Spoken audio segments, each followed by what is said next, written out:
Lisa Davis over at Locust Dale, so I'm over closer to Orange. And I'm just one or more comments tonight. My daughter graduated in 2010 here. And the first comment is about drugs, because I'm sensitive about that. In fact,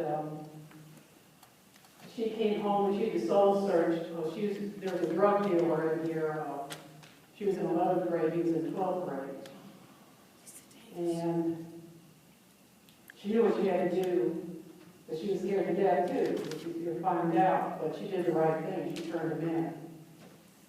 So my first comment is on this issue of drug testing. And you do need to do this survey, and I just want to give you an example. Orange County, because I know more people in Orange County. They did a survey. 23% of the middle school, 45% of the high school had alcohol in the last 30 days. 35% of the drugs, high schoolers had, 35% of the high schoolers had tried drugs, 50% of middle school. This is part of the survey. 7% of the middle school and 13% of the high school tried cocaine. The average drug and alcohol test from this survey, the average age was 10.8 years, around 5th grade. So when you say you need to think about it or do a survey, I'm telling you, you need to do the survey, because they have a big problem over there. And I'm not saying I'm for the drug testing, because it does cost. I wouldn't link it to the athletic program either. It's a cost of any extracurricular activity. I don't care if it's band or forensic. It should be everybody just decided that way. So just put out with the athletics. Ms. Davis, do you have a question? Yes, my question is, I still haven't heard the answers, and it's been asked by this lady as well.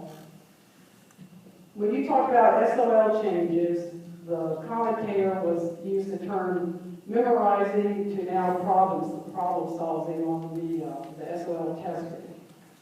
And you were specifically asked, how are you going to prepare a student to meet this? I heard you talk about initially the answers of what's happening in Richmond. Yeah, you can blame Richmond and say, well, they're not doing this or that, and we need to have teachers up there to advise, and I appreciate that comment. But if you're given directions and you have to follow them, then how, and you may not be able even to answer this tonight, because that's a tough question. I heard a little bit about developing a curriculum, but the specific question that she gave you was, how are you going to prepare the Madison students to meet the memorization now to problem solving? How are they going to meet this new SOL? And we've heard it, I think it beat around the bush, there wasn't specifics, and maybe you can't get specifics right now, so that is hard. So you're going to develop a curriculum, and how would you do that? Excuse me, are you asking how they're going to make a transition from... What are the specifics? How are you going to prepare students to meet from memorization to problem solving in the SOL? You can read the question again, but it wasn't answered.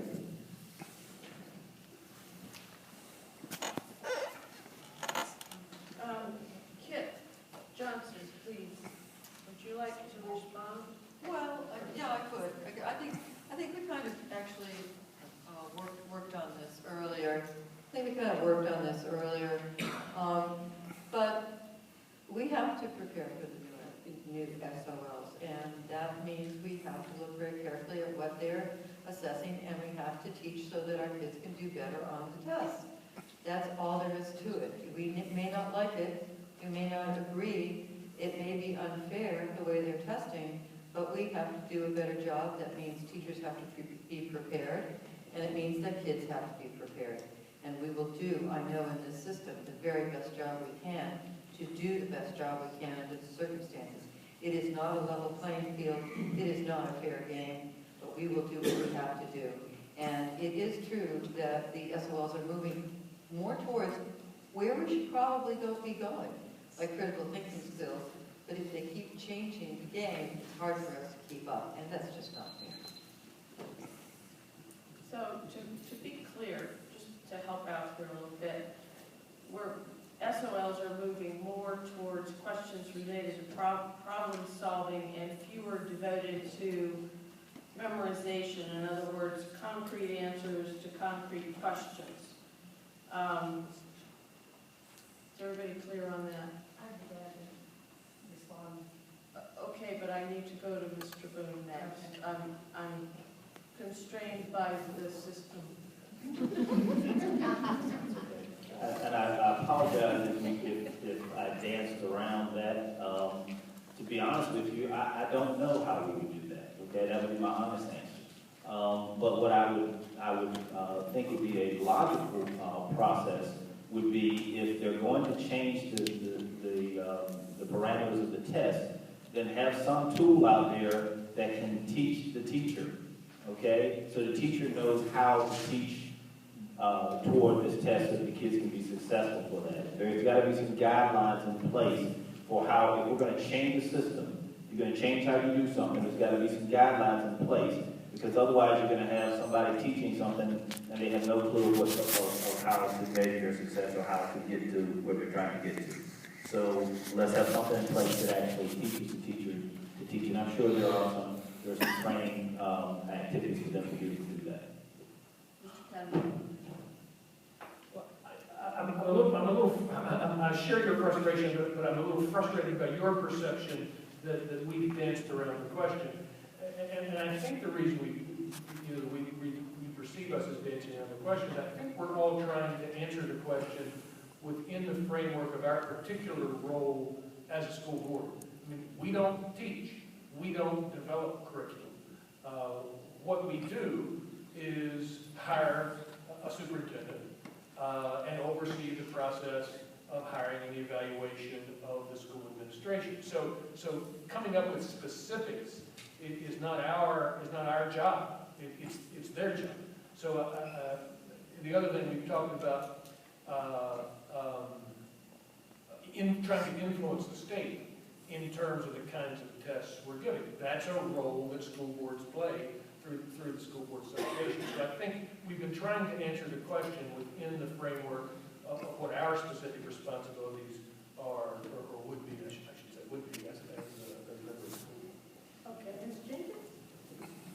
One of the reasons we've mentioned Richmond so much is that Richmond has come up with some very different and unusual tests. They don't seem to be testing the knowledge of the student. They seem to be testing the knowledge and the ability of the child to take a test.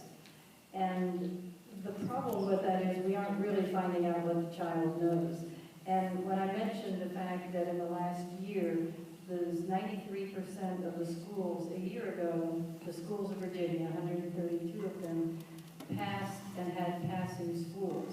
Now only 77% in 1 year's time have passing schools getting accredited. That's not a real test of the student, that's a test of the test.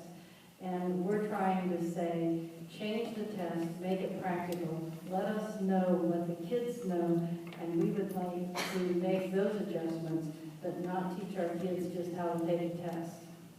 Mr. Parker?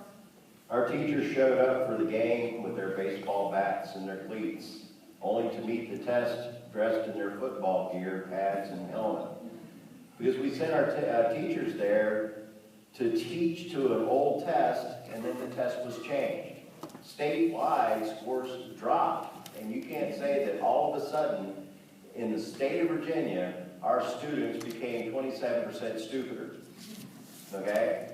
So it's obvious that it is the test that was the issue, not the school systems. What do we need to do? We need to find out what it is Richmond wants, and then educate our teachers so that they can actually teach to the test, which is unfortunate that that's what we have to do. But ever since the SOLs have been put in place, we have been required as teachers to teach to the SOL so that our students get the numbers, and that I can keep my job, and the principal can keep his job, and the superintendent can keep their job. We have reached